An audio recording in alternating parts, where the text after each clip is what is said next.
വളർന്നിരിക്കും. ഞാൻ രക്ഷപ്പെട്ടിരിക്കും. Hallelujah, hallelujah. അടുത്തത് വളർന്നു. വളരാൻ പറ്റിയ സാഹചര്യമല്ലെന്ന് താഴെ എഴുതിയിരിക്കുവാണ്. വില്ലാളികൾ അവനെ കഠിനമായി വേദനിപ്പിച്ചു. വില്ലാളികൾ ഒരുപാട് പേരുണ്ടായിരുന്നു അന്നും. വില്ലുമായിട്ട് നിൽക്കുന്നവർ ഇന്നുമില്ലേ? ഇല്ലാത്തതും ഉള്ളതും പറഞ്ഞ് നടക്കുന്നവരില്ലേ? അങ്ങോട്ടും ഇങ്ങോട്ടും മെസ്സേജ് അയച്ച് പല കാര്യങ്ങളും വിളിച്ചു പറയുന്നവരില്ലേ? ഇന്ന് അവരുടെ പേരാണ് വില്ലാളികൾ. അവർക്കൊന്നേ അറിയത്തുള്ളൂ, നല്ല മർമ്മം നോക്കി എറിയുക.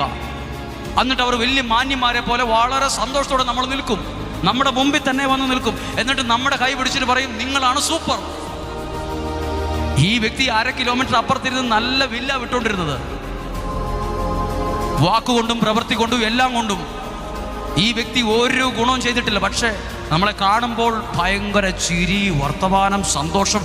എന്ത് നല്ല മനുഷ്യനാണ്. പക്ഷെ അപ്പുറത്തിരുന്ന് എല്ലാ